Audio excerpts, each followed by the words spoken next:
The miracle doctor won't be a kept man. My heart belongs ashore. Chapter 351. Kiran! Wendel shouted in horror like a frightened little bird. Kiran had already locked his gaze onto Wendel, who was leading the group, and he said smilingly, "That's me, all right." Did you come here to die?" Wendel suppressed his nervousness and fear. He tried to appear calm and shouted to his men, "Don't run. Let's kill Kiran together." Shane and the others were stupefied. They had no choice but to stand there and stare at Kiran. They pinned their hopes on the snipers shooting Kiran. The snipers were already aiming their sniper rifles at Kiran, ready to pull the trigger any time. Kiran stood there casually and mocked Wendel. "I didn't think that Power Hub was raising a bunch of garbage." Hearing his mockery, Wendel's lips twitched. He wanted to show off his past heroic act of destroying the York family's finances to prove to Kiran that he was not useless. However, he dared not say it to his face, so he stared at him and said, "Kiran, I advise you to quietly accept your fate, so you won't have to suffer." He pointed at the 7 snipers to boost his morale and smirked. "Kiran, no matter how strong you are, you're nothing compared to bullets. At such a close distance, you will die once we pull the trigger." Wendel's words motivated his men, calming them down instantly. The snipers were less panicked as well. They aimed their guns at Kiran, seemingly deciding his fate. Kiran should be afraid of them by now. Instead, Kiran smiled and said, "Did you think you could kill me with these people alone?" "Fire!" Wendel shouted without wasting any time. Bang, bang, bang. 7 men pulled their triggers at the same time. "The York family has come to an end! Ha ha!" Wendel was certain that Kiran was dead, so he laughed triumphantly. Little did he know Kiran had vanished. "Were there so many bullets that he was blasted away?" Wendel asked curiously. The snipers were holding onto their guns, but their bodies froze, and there was a look of unimaginable horror in their eyes. The snipers had much better focus than the ordinary person, but the moment they pulled the trigger, Kiran seemed to vanish into thin air. He was like a phantom, disappearing faster than a bullet. Tap! Wendel felt a light tap on his body. Wendel did not even look back. He just shrugged and said, "Who touched me?" "Me," Kiran's whispered next to his ears. Oh my God! Even at his age, Wendel could not care less about his dignified image, so he exclaimed loudly. He wanted to escape, but he was being held back by Kiran. "Kill Kiran. Now!" Wendel shouted to his men desperately. Then, thud! Thud! All his men passed out and fell to the ground. Wendel was dumbstruck. His face went pale, and he asked Kiran in disbelief, "What on earth is going on?" "Don't worry about it. They just fainted from the poison," Kiran said calmly. Wendel sighed, but he became nervous again. He asked Kiran warily, You can't kill me. Are you afraid of dying?" Kiran teased. Wendel did not want to admit it, but he nodded anyway. He was so scared that his fear reached the depths of his soul. Kiran patted his shoulder and said, "If you're scared, let's sit down and talk." "Talk about what?" Wendel looked vigilant. "You don't know?" Kiran smiled. Wendel nodded. Although he knew exactly what Kiran wanted to talk about, he did not want to say it, so he feigned ignorance. "That'll make things easy then." Kiran picked him up and kicked him in the knees. Thump! Wendel kneeled on the ground and, "Ah," he screamed. "Kneel and think about what I want to talk to you about. Then, we'll talk." Kiran walked to an unconscious person next to him and tapped him. The man slowly opened his eyes and saw Kiran in front of him. He was so scared he passed out again. Kiran pulled him up and walked toward the pile of bones. The man staggered in fear. He yelled for help and begged for mercy, but Kiran ignored him. Wendel kneeled there, unable to move as if his pressure points had been tapped. He watched the scene before him helplessly. When Kiran got less than 5 meters away from the pile of bones, he threw the man toward it. "Ah!" the man shouted in terror. He flew toward the bones and crashed into the secret records of Dragon's Mount. Just as he was about to get up, his body felt sore and numb. He completely lost his strength, and the world started spinning.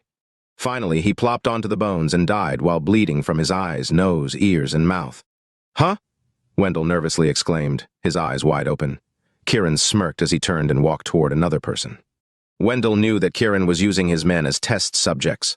Although he was furious, he did not say a thing, fearing that he would become a test subject too. Kiran quickly woke the next man up and threw him toward the pile of bones. The man screamed, but to no avail. This time he was not thrown onto the pile of bones, but onto the ground. The man fell onto the ground and cried in agony. He kept rolling around, but in the end, he endured the pain and crawled up. Both Kiran and Wendel were stunned. Kiran looked at the man and said, "If you don't want to die, go back." You can only stop when I tell you to stop. The man trembled with fright when he saw his dead and unconscious comrades. Even Wendel was kneeling on the ground. He gritted his teeth and went back. He started running around. Strangely enough, he was fine. Kiran was certain that the pile of bones was poisonous. He was curious, but he chose to let Zachary solve the mystery. He went back to Wendel and sat across from him. He smiled and asked, "What do you think?" Wendel took 2 deep breaths. His head was spinning, and his eyes widened. "Zachary tricked me." Kiran smiled and patted Wendel's face. "It seems like you're not that stupid after all. You know that you're being played by Zachary." The veins were bulging on Wendel's forehead. In his eyes, Zachary was nothing more than a lapdog. It was humiliating, being tricked by his lapdog. Kiran smiled at the angry Wendel and said, Chapter 352. What does Power Hub want to get from Dragon's Mount? Kiran asked while staring at Wendel. Wendel's expression changed instantly, and he looked at Kiran alertly. "I don't care if you tell me or not, but I have to remind you one thing." Kiran's smile disappeared, and he returned to his calm self, which was way more frightening. What is it?" Wendel asked nervously. Kiran did not speak. He stood up and walked toward another one of his men. Suddenly, he lifted and landed his foot on his head. The man did not move at all while his head was crushed, nor did he scream. Wendel was shivering all over. His heart was beating violently as if he had just seen the Grim Reaper. Kiran had returned with a smile and squatted in front of Wendel. He looked at him calmly and asked, "Have you given it some thought?" Wendel felt a cool gust of wind on his back. Although Kiran's voice sounded gentle and well-meaning, there was a strong, murderous aura behind it. Wendel's expression kept changing. His mind was running wild as he thought about how to get out of this. Kiran was not in a rush. The more Kiran acted that way, the greater the pressure Wendel felt. His forehead was already covered in cold sweat. He kept contemplating how he should answer him. After a whole minute, he still had not spoken. Kiran stood up and walked toward yet another man. Wendel felt his scalp go numb.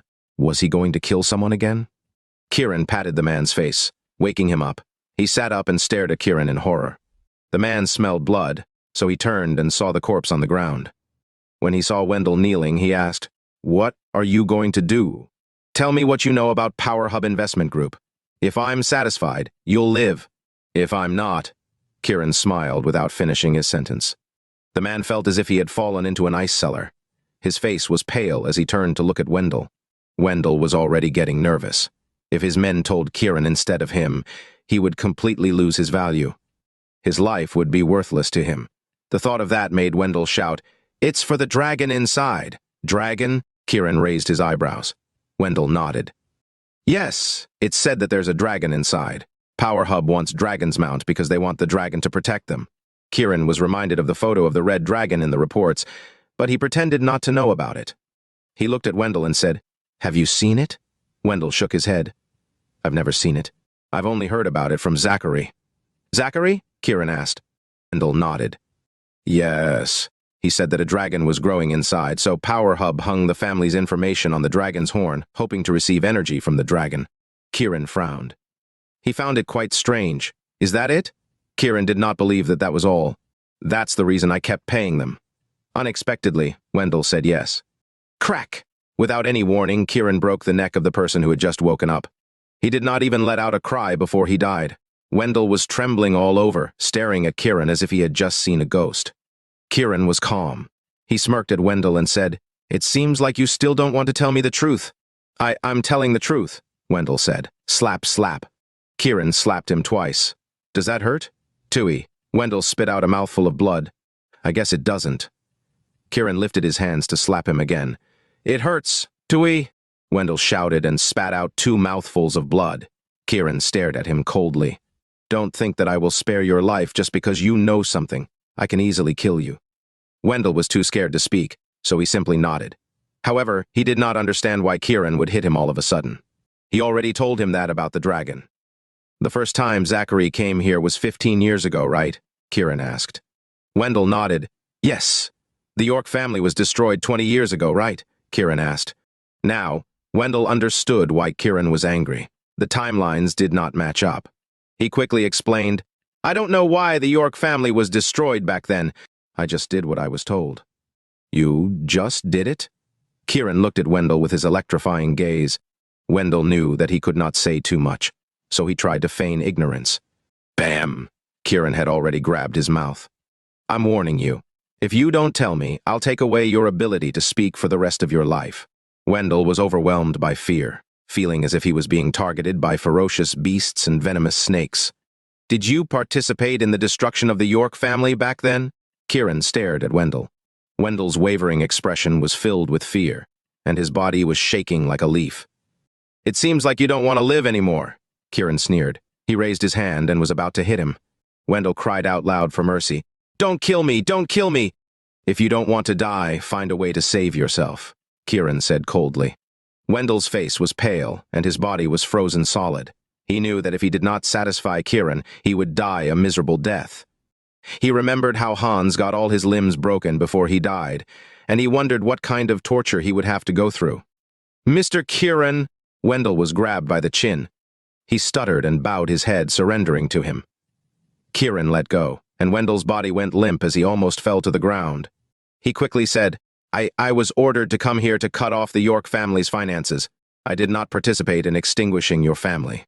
So, you were the one who caused the York family to collapse financially? Kiran sought confirmation.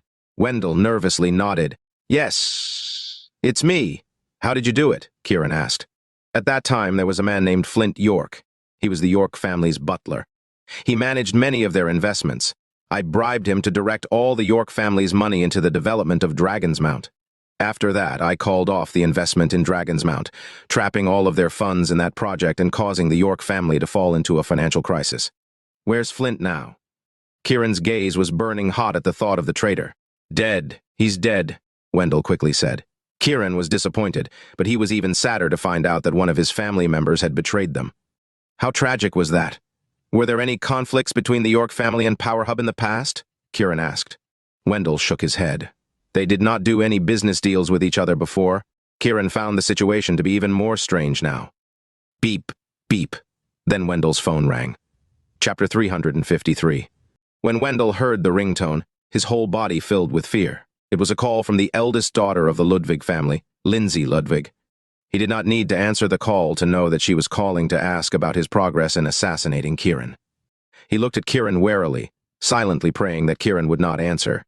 If the arrogant Lindsay crossed paths with the ruthless Kiran, it would be all over for him. The more he was afraid of something, the more likely it would happen. Kiran walked over and took Wendel's phone. He saw the words "eldest lady" displayed on the screen, and he sneered. Hans had 2 sisters, and this was the married one. Do you know what to say? Kiran looked at Wendel and asked. Wendel gritted his teeth and nodded. Yes. Kiran swiped his finger on the phone screen and put it on speaker. Wendel immediately shouted respectfully. Hello, Miss Lindsay. Have you killed Kiran? Lindsay asked. Wendel trembled out of fear that she would find out about his current miserable state. Fortunately, it was just a voice call. If it were a video call, he would have been doomed. He quickly responded, I'm done with the arrangements. I've stolen the books and lured Kiran to Dragon's Mount. I'm waiting to assassinate him now. Not bad.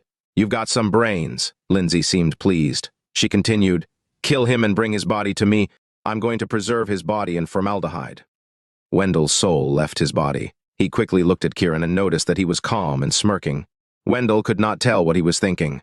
How dare that damned Kiran want to sleep with me? He must have a death wish. If you can bring him back alive, I'll turn him into a specimen. Who does he think he is? Lindsay was still angry about what he said last time. Wendel turned pale. He was afraid of provoking Kiran, so he said, Lindsay, I don't think he meant it. Who cares if he meant it or not? Any man who wants me will have to die. Lindsay gritted her teeth as if she had a deep hatred for men. Kiran stroked his chin thoughtfully and said, You should be Hans' married sister, right? When Lindsay heard Kiran's voice, she was speechless. It took a while before she said, Who are you? I'm the jerk you want to turn into a specimen, Kiran teased. Kiran? Lindsay exclaimed. They could feel her rage through the phone. Don't shout like that. You're making it sound like I've actually slept with you. Kiran was as cool as a cucumber. What did you say, you bastard? Lindsay was furious. How dare he want to sleep with her? Wendel's body was shivering violently as he cried inwardly. He was doomed. Was Kiran insane? How could he speak to Lindsay like that? Although he did not know much about her, rumor has it that the 2 daughters of the Ludwig family had a phobia toward men. Lindsay was legally married, but she only publicly announced his name once, and the man was never seen again. They did not have a child together either, so something was clearly off. Now, Kiran was vulgarly mocking her right off the bat. I don't like married women. I prefer young, unmarried girls. Why don't you give me your younger sister? Perhaps I would like her more, Kiran continued with a smile. Gee, go to hell. Lindsay felt like her lungs were about to burst with anger. If not for the distance, she would have stabbed him already. Hell, you piece of shit, Kiran sneered. You bastard. Lindsay was about to explode with anger. Wendel, what's going on? Why are you with Kiran? Wendel said bitterly. Lindsay, my men got poisoned by Kiran. I'm being held hostage right now, so he was the one who answered the call. Her anger rushed to the top of her head when she realized she had been fooled. She almost had a stroke. Kiran, you're too sneaky. Don't worry, if you come, I won't poison you. Kiran paused and continued. I may not like married women, but I have a lot of men. Perhaps they like married women. Fuck you. Hearing him call her married woman infuriated her. By the way, do you still want Wendel and his men? Kiran asked happily. What the fuck does that have to do with you? Lindsay cursed, not knowing what he meant. If you still want them, I'll leave them for you to turn into specimens. If you don't, I'll help you take care of them. It's up to you. No pressure, Kiran said nonchalantly. His words only heightened Lindsay's annoyance. He was trying to separate her from Wendel and the rest.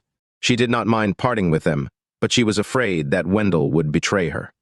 Kiran, you're too cruel. Lindsay regained her composure and sneered at him. If you think this is cruel, why don't you come here and meet me? I'll show you how cruel I really am. Kiran smiled. Lindsay gripped her chest. Will you give me your sister? Kiran asked. Go to hell, Lindsay cursed. I just so happen to need a nanny. Perhaps you can discuss it with your sister. I'm going to Bayville right now to kill you myself. Lindsay was going insane. Don't forget to bring a maid outfit. Slam. Kiran hung up. Maid outfit? Lindsay felt chills. Why would a lady like her be a maid? Nanny and maid? That damned Kiran. Fuck. Who would want to be your wife? Lindsay went mad. It was the first time she had experienced such deep hatred for a man. She was so angry that her hands were shaking. She dialed a number and said, have the 4 men from WRTL follow me to Bayville. She slammed the phone and hung up. She stared outside with cold eyes and said, Kiran, I'll kill you with my own hands. Lindsay's fury was beyond imagination. Her marriage was enough proof of how much she despised men. Meanwhile, Kiran calmly handed the phone to Wendel. Wendel was getting even more afraid of Kiran. The more he looked at Kiran, the more puzzled he was. He did not know what kind of fate Kiran had decided for him. Kiran looked at Wendel and said, You seem to have a high position in Power Hub. If that's the case, stop wasting time and tell me everything you know. I really have nothing to say. Wendel was nervous. The smile on Kiran's face froze. Chapter 354. Wendel felt a wave of nervousness wash over him as he gazed at Kiran standing before him. However, Kiran did not touch him. Instead, he turned and walked toward the people lying unconscious, where he smacked 4 of them awake. When the 4 regained consciousness, the first thing they tried to do was fight Kiran. However, they were so frightened that they stopped. After all, Kiran did not even have a scratch on him despite having 7 snipers shoot him simultaneously. If they were to attack, would they not be digging their own graves? The 4 were so frightened they immediately stopped. Come with me! Kiran swept his gaze over the 4 and walked toward them as they tried to escape frantically. When they caught sight of Kiran, they stopped in their tracks in fright, and their legs gave out. They landed on the ground with a thump and gasped for breath, looking like they were about to collapse. The 4 looked at Kiran in fright. What was he going to do? Kiran had already walked toward the cave several dozen feet away to bend his head and peer into it. It was pitch black inside. No one knew just how deep it was. He said calmly, I want the 4 of you to think of a way to find out what's down there. Huh? The 4 cried in fright as they instinctively stepped backward. Although they had not seen the entrance, fear washed over them when they imagined the skeletons there. Do you need me to repeat myself? Kiran said sternly as he stared at them. The 4 were so frightened that they backed away again. Kiran pointed at a skinny guy and said, You go first. No, the skinny man said in fright as he backed away. No? Kiran chuckled as he spread the fingers of his right hand open. The skinny man suddenly felt a massive force upon his body as he stumbled toward Kiran's arms. Before he even returned to his senses, Kiran grabbed him by the arm and tugged him toward the entrance. No, don't. Kiran loosened his grip, and the skinny man let out a cry of fright. A piercing scream left his mouth as his body plummeted downward. Plop! A dull thud rang out. He seemed to have landed. The man's screams stopped. The 3 remaining men turned pale as ghosts. They all knew the skinny man had probably had a terrible outcome, and the Grim Reaper was probably waiting for them too. Wendel was terrified by Kiran's cruel acts of violence. He had never imagined Kiran to be so violent. Kiran turned to look at the remaining men calmly. Your buddy has gone on down there but hasn't sent word back yet. That's concerning, and I would really like to know what's down there, Kiran said teasingly. His calm tone only frightened the 3 further. You have 2 options now. One is to think of some way to stay alive and figure out what's in the cave. The second is easier. What's the second option? Someone asked bravely. The other one won't require you to go through so much trouble, Kiran said as he laughed. However, that only frightened the 3 even more. What exactly does it entail? One of the men was still curious. I'll throw all 3 of you down there and use your corpses as a cushion. This would mean that anyone who falls last won't need to die. Which do you think would be a better option? Kiran smiled as he spoke. The 3 men nearly passed out from fright, given the corpses on the ground and the skinny man who had just been tossed down the cave. It was evident Kiran had a terrifying way of thinking and dealing with matters. They were already scared out of their wits. The 3 exchanged glances. We'll go. As they spoke, they hurriedly got to their feet and walked to the pit. There, they began brainstorming.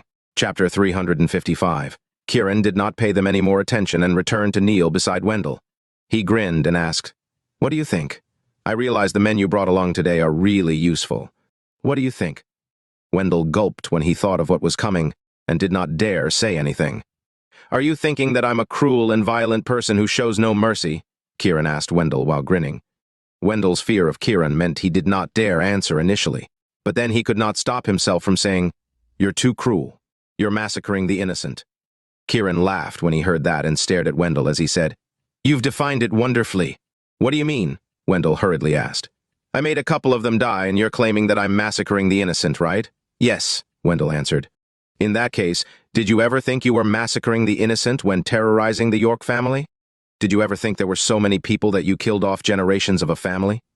Kiran's already cold smile began turning even frostier. Wendel had nothing to say in return. Slap! Kiran raised his hand without warning and slapped Wendel across the face. You killing off the entire York family is not a massacre, but my killing 2 of your men is a massacre of the innocent? Splat! Blood spilled from Wendel's mouth and nose, and he looked a mess. He knelt on the ground, not daring to move a muscle, let alone retaliate. Kiran got to his feet and directed his gaze at Wendel. You guys are the people who taught me that the strong and powerful rule the world, and that the weak have no chance of surviving. If that's the case, the strong should maintain their strength and dignity as the strongest, while the weak accept their fate of being trampled to death. If I trample you to death today, I can at least claim I challenged you head-on without feeling even the slightest bit of fear. Meanwhile, you guys are the weak scaredy cats in this scenario.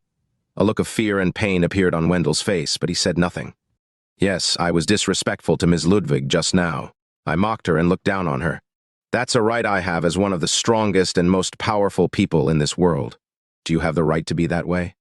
Kiran continued staring at Wendel and questioning him. Wendel fell silent. Kiran was indeed domineering, and he was acting like a real man. Finally, he looked at Kiran and asked, What do you want to know? At least you're not completely hopeless, Kiran chuckled.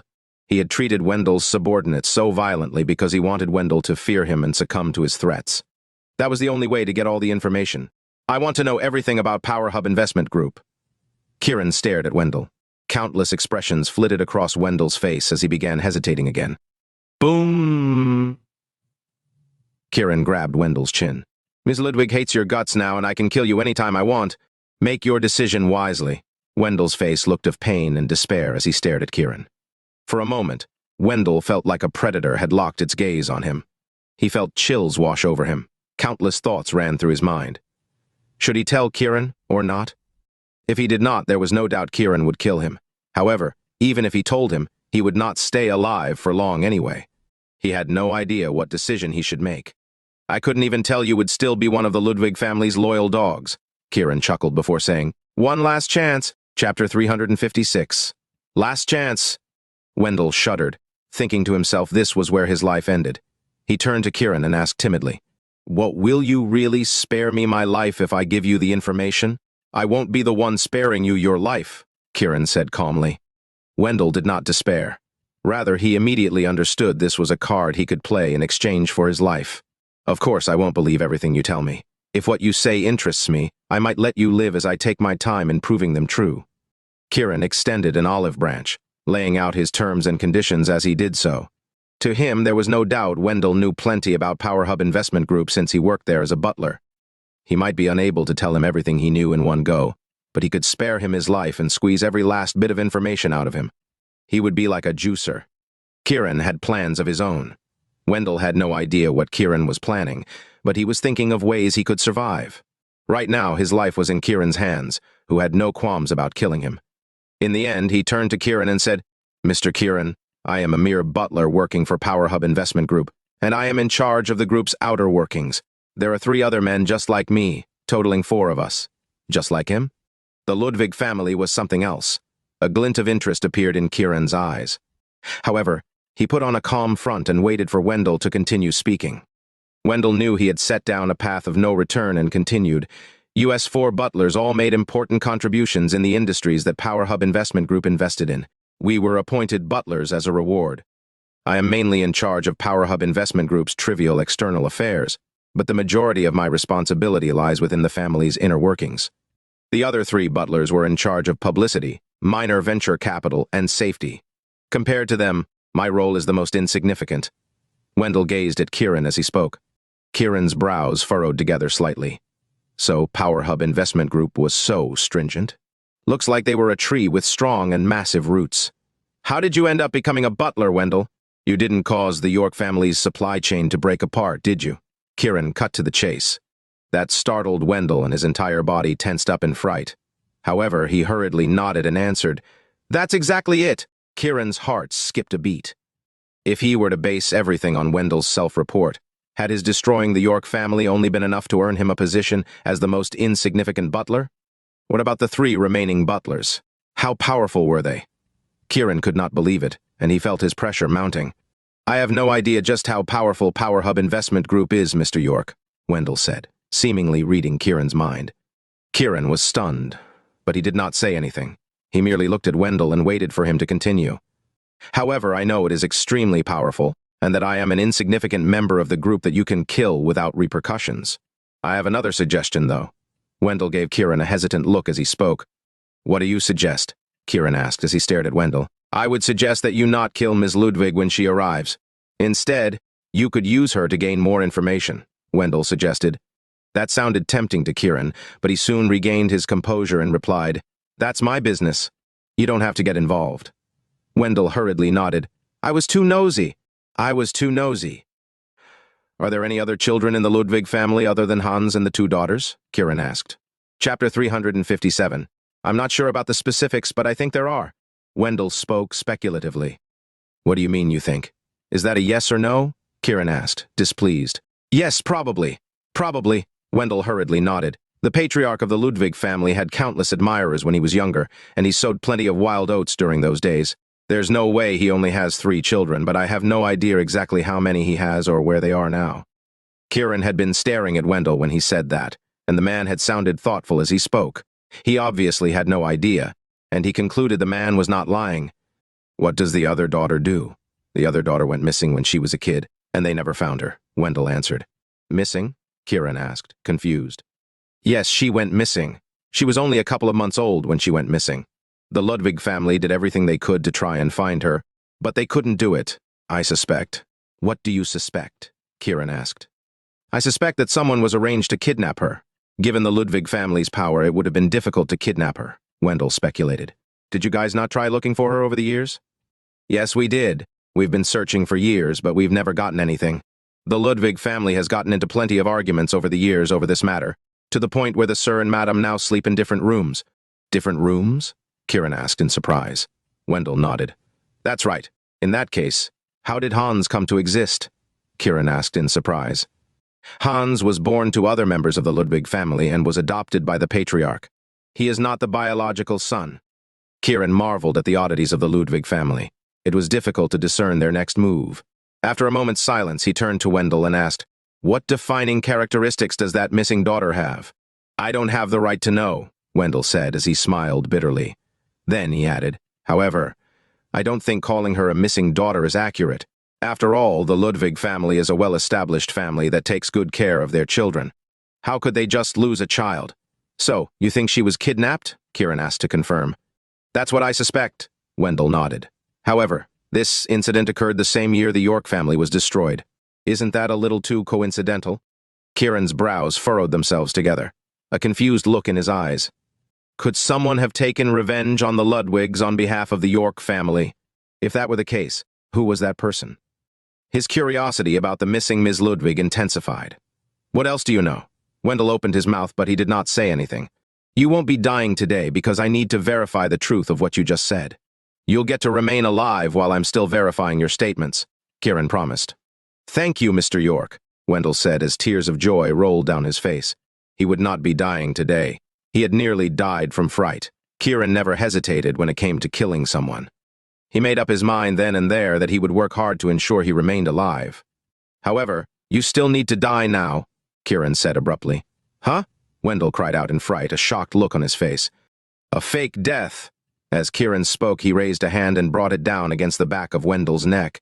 The man did not even have time to cry out before he passed out. Footsteps rang out. Zachary had arrived with Yvonne and Frank. The corners of Kiran's lips curved upward. Chapter 358. Zachary was the first to cry out when he saw the dead bodies on the ground. Frank and Yvonne quickly ran to Kiran's side.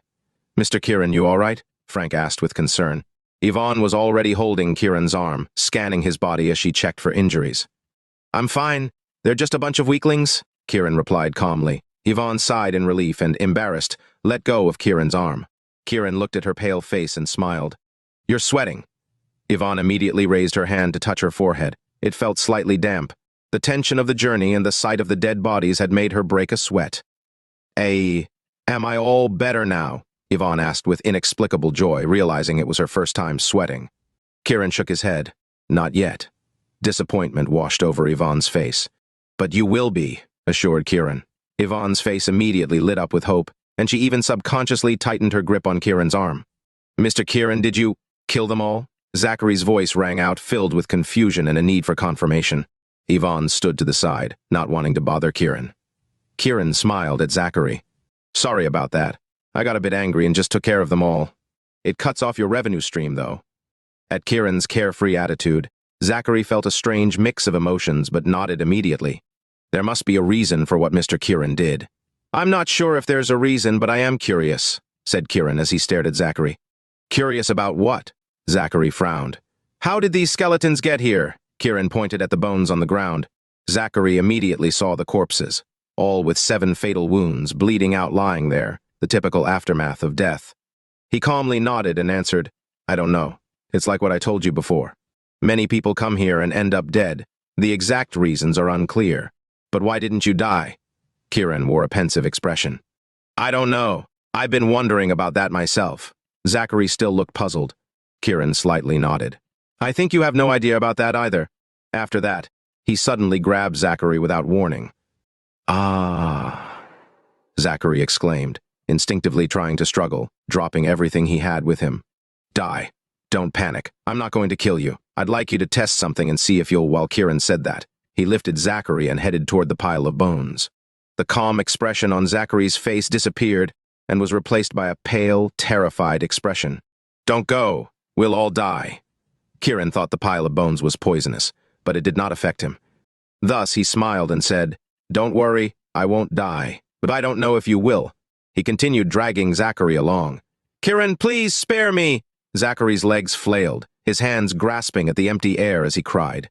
Then, a rank odor wafted from his body, causing him to lose control and soil himself in fear. Frank and Yvonne were left dumbfounded. The smirk on Kiran's lips deepened into an icy sneer. It seemed that Zachary was nothing but a coward. Thud! He threw Zachary to the ground. Ouch! Zachary screamed and rolled several times on the ground, almost suffocating from lack of breath. "Zachary, isn't it time to talk about the specifics now?" Kiran looked at Zachary and asked with a smile on his face. However, his smile made Zachary even more aware that he was already facing imminent death. If Kiran was not satisfied, he would likely be dead. He stared at Kiran for a while and eventually chose to remain silent. "You don't want to talk? Well then, Let me ask you a few questions. Kiran squatted in front of Zachary.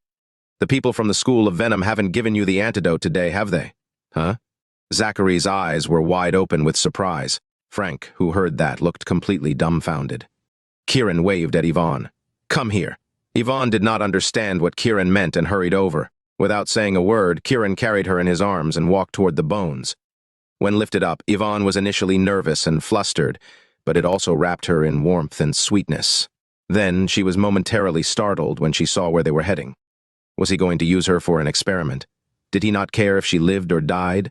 A wave of bitterness surged within her. As she looked at those skulls, she calmed herself down. Her own life and death were not important to Kiran. Kiran gently tightened his embrace. I'm here. What are you afraid of? His tender words filled Yvonne with warmth and touched her deeply.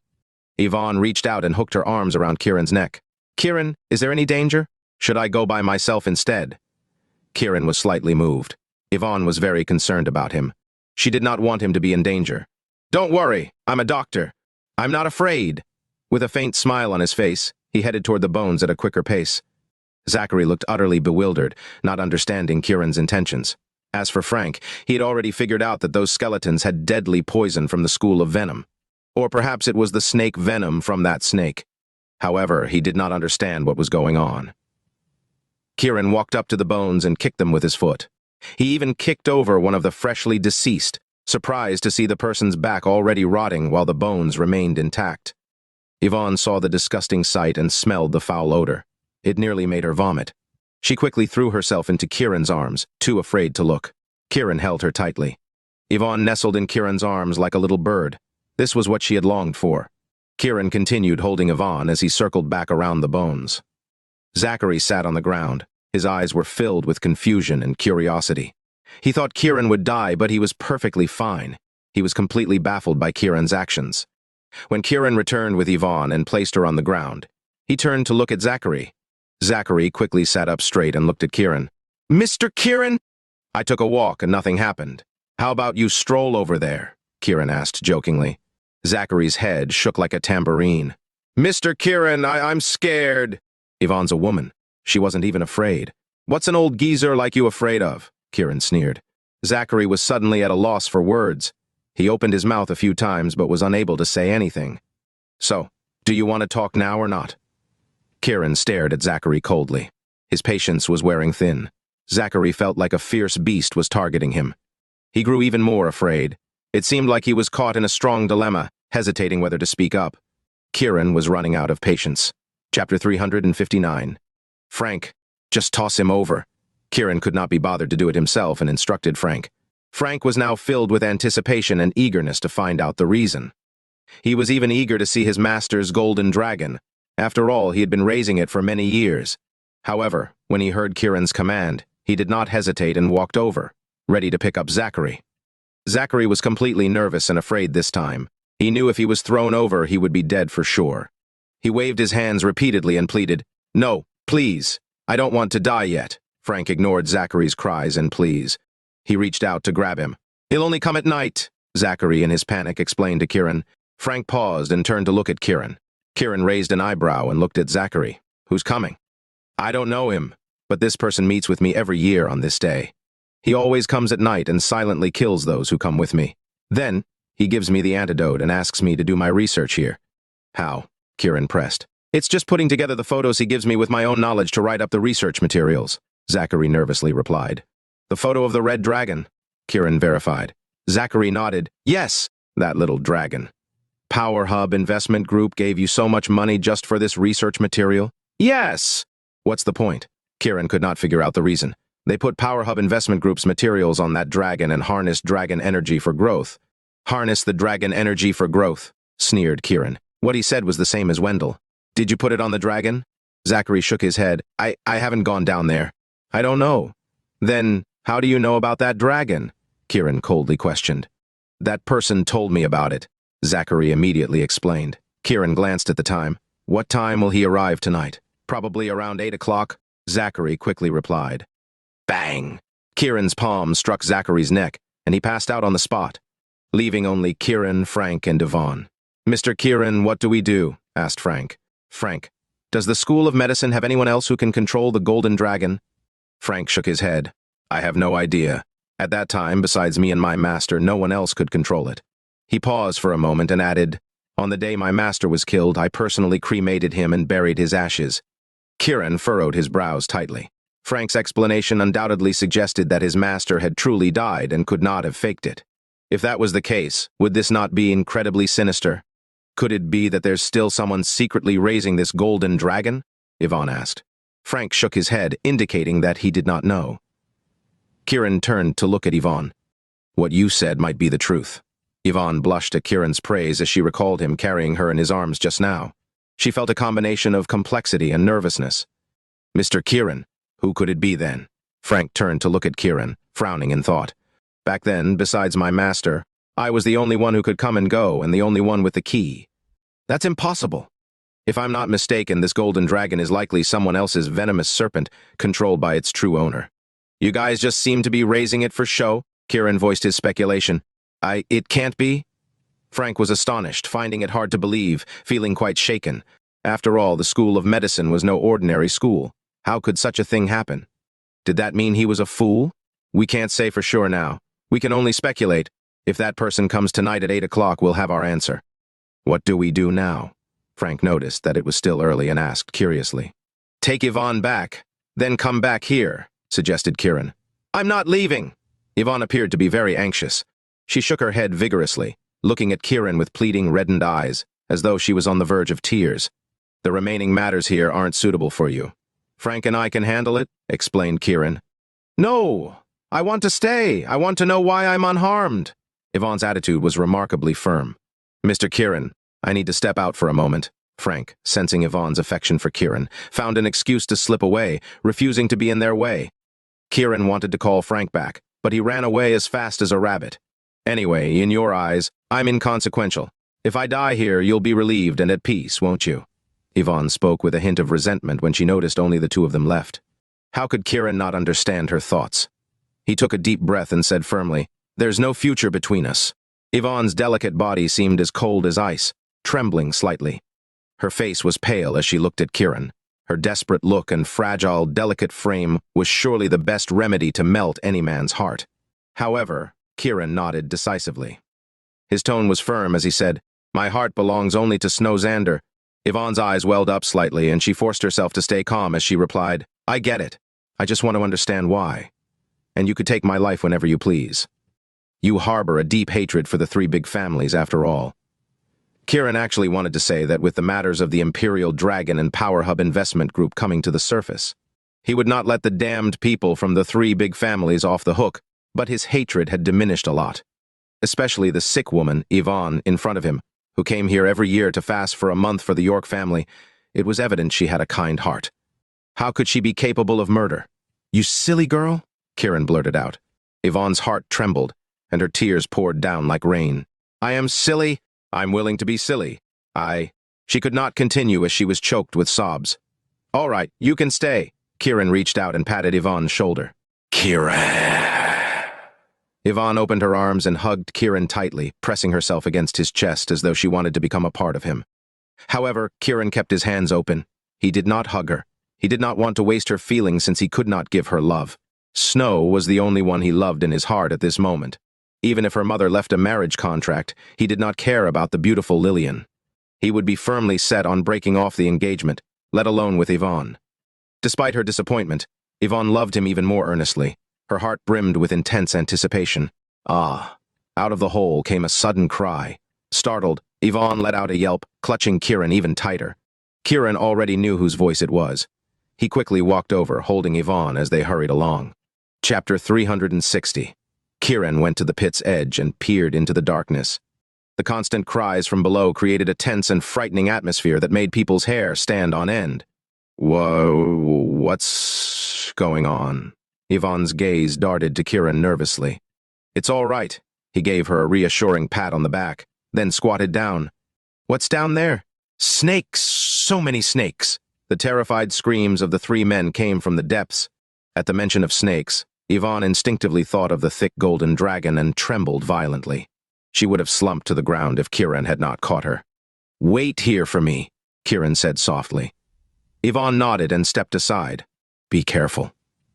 Kiran inclined his head, took a deep breath, and jumped into the pit. "Kiran!" A worried Yvonne rushed over and laid on her stomach at the edge, shouting his name. "Don't worry," Kiran responded, though his voice was getting farther away from her. Yvonne turned paler as her whole body quivered, and she clasped her hands together in prayer. Unsure how deep the pit was, Kiran kept drawing breaths in mid-air to control his speed and slow down. "Ah!" The shrieks of the three echoed in the chasm, elevating his anxiousness. He inhaled sharply, adding weight to his body and descending faster. It took about 10 seconds before his feet hit the ground. The bottom of the pit cave was bright from the flashlights of the three men's phones strewn on the ground next to their lifeless bodies. Their faces were blue, a sign that they had been killed by venom. Kiran glanced around and could not help but get goosebumps all over his body when he realized the place was filled with snakes. The snakes were not at all alarmed by his appearance. On the contrary, they seemed calm and ready to attack. He was bewildered. Were they not afraid of humans? Unbelievable. The variety of colors and species baffled him even more. How could so many colorful, venomous snakes be in such a dark place? Besides, they couldn't reach the surface, so what did they eat? Kiran stood still, and the snakes remained motionless, like meditating monks. He picked up the three phones on the ground, turned off 2 flashlights, and started walking into the cave. When the snakes saw him move, they grew wary and began to stir. A black snake watched him closely, its tongue flicking out of its mouth. The instant he passed, it opened its jaws, revealing its sharp fangs, and sprang at him. With a nonchalant curl of his lip, Kiran's hand shot out and grabbed the snake's cold body. He jerked his wrist, breaking all its joints, then threw it aside. The other snakes snapped out of their tranquility and writhed wildly around the cave. A noise came from behind Kiran.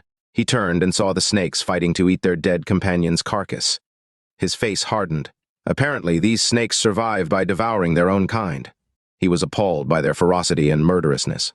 As he walked, he scanned his surroundings vigilantly. It was humid inside the cave, and the stones were slippery with moss. It seemed that it was the snakes' first time seeing someone like Kiran. Although they were wary, they did not dare to attack him for fear of getting killed. The rest of Kiran's journey went smoothly. However, this puzzled him even more. How come those beasts possessed the intelligence to not attack him? With this question in mind, he pressed forward. After walking for tens of meters, he still had not arrived at the end of the cave, but the number of snakes had decreased. However, they were relatively larger. Some were as thick as a medium-sized bowl and 2 to 3 meters long, which would make the average person's skin crawl. Fortunately, Kiran had grown up in the mountains and seen all kinds of ferocious beasts and venomous snakes, so he was unfazed. Although he had not faced any hindrance on the way, he knew anyone else would have been bitten to death. This boosted his respect for Yvonne. It was admirable that a sick woman would have the courage to stay in this place for a month when the bones up there were already terrifying enough. His impression of her was gradually improving. After another 10 minutes, he arrived at a large section of more than 30 square meters where the sound of dripping water could be heard. There was a river on the ground.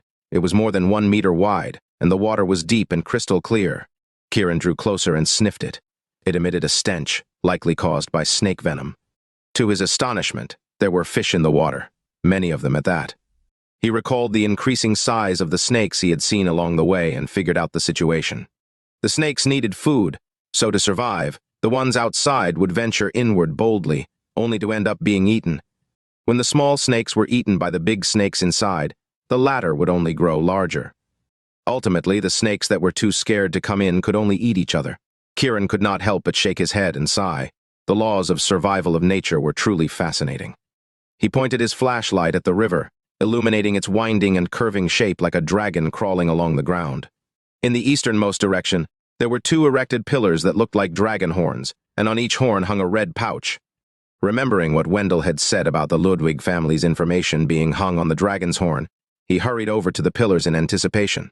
Just when he was about to reach for the pouch, he heard a whoosh behind him and a foul smell wafted up his nose. A snake! Alarmed, he darted swiftly to the left. With a deafening bang, an object collided with the pillar. Kiran turned and saw a black snake with a diameter of half a meter.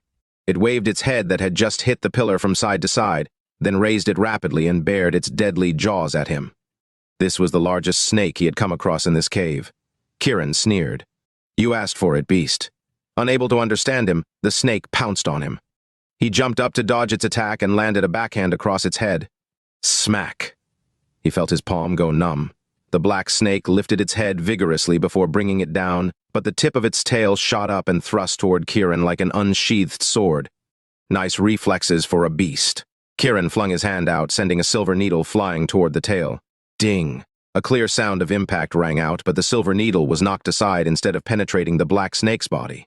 The tip of the snake's tail maintained its original direction and continued to attack Kiran. His eyes widened and he said jokingly, "So you're strong, eh?" He could not help laughing out loud at his own words. It was impressive and unexpected that the snake had survived his slap and prevented the needle from piercing its tail. Not daring to be careless, Kiran backed away and hid behind the pillar. Plork! The tip of the snake's tail punctured the pillar like a sword, and the entire pillar began to shake violently.